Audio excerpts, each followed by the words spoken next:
Christians are encouraged to look forward to the blessed hope. That's the glorious appearing of our great God and Savior, Jesus Christ.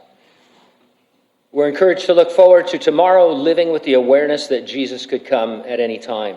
One of the ways we look forward is to track the unfulfilled Bible prophecies. There's 300 or 400 of them. We could expect the world to be moving in the direction that's predicted for the end times. And so we reserve a few minutes on Sunday morning to suggest news or trends that seem to be predicted by our futurist reading of the Bible. We avoid sensationalism as much as possible, obviously, by finding reliable news sources. And we're never saying that the things we report are definitely the fulfillment of prophecy, only that they are things you would expect to be happening. Now, we do know for sure that the Bible describes the future government of the earth to be a global government. It'll be a global government, a global economy. Power will reside in a coalition of nations, and then in one man, the Antichrist. Certain powerful people are trying to rush global government along. They say it is for our own good that we surrender national sovereignty. Case in point, I read an article this week titled, "Largely Unnoticed, Who Moves Forward with Global Governance Plan?" Sounds like who's on first, you know. Well, who did? Who did move forward? Who did? Yeah, that's right, who did?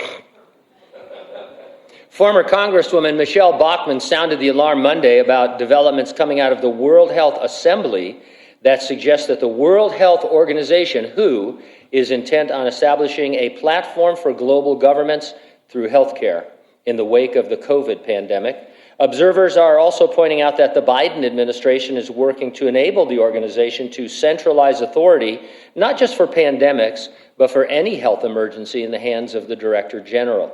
There's a dual-track process they're following, Bachmann explained. One is through a global pandemic treaty that they're calling an accord. The second is through a package of about 300 amendments to the international health rules. Both lead to the same result. Both lead to the creation of a platform for global governance through healthcare. And it is a web that locks us in, the likes of which we haven't seen before. Bachmann then laid out the WHO's plans going forward.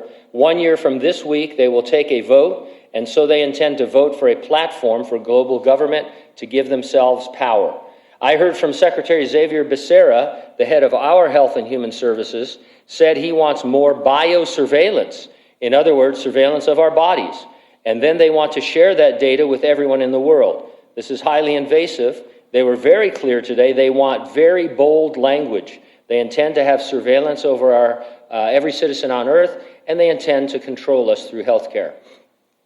They've got this concept they talk about called One Health. They've got graphics on it that show humans, animals, the earth. One Health. So when decisions are made about healthcare, they have to take into account the earth and what impact would be on climate change. At the same time, she underscored the WHO's emphasis on equity rather than innovations in medicine. The number one word they used besides urgent was equity. They want to have equal outcome for everyone on earth with universal health care. And for those countries that are producing health products, they will need to produce more and give them away to the world. And so this is a real thing. WHO is real, and our government right now is going along with this. And so they're trying to have a global healthcare system, basically, where they take over, and not just for pandemics, but anything they decide is a health emergency that they could declare, and then they can control the movements and the activities of people. Tied into a global economy, and you would have no freedom whatsoever.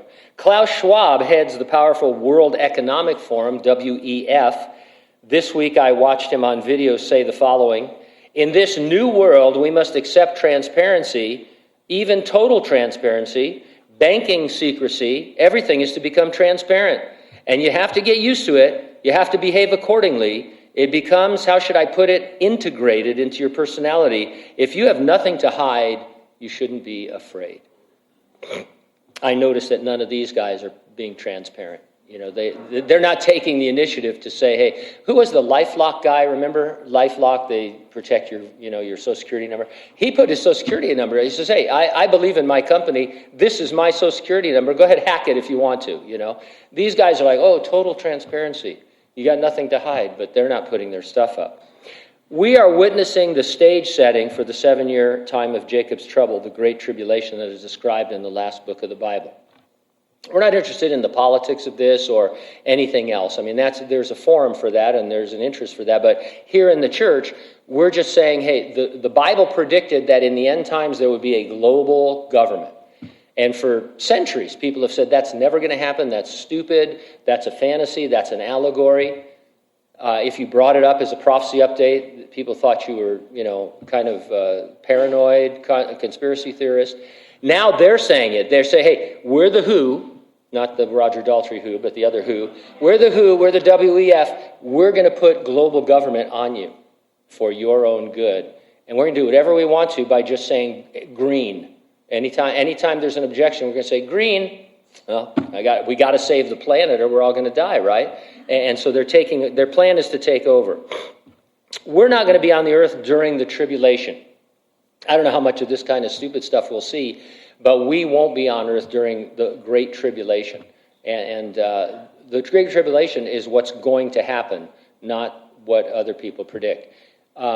That 7 years is, we're going to talk about a little bit this morning in the message, but we're going to have been resurrected from the dead or raptured, given our glorified bodies and taken to heaven before that takes place. And so the only real question for us is this: are you ready for the rapture? If not, get ready and stay ready and keep looking up, because ready or not, Jesus is coming.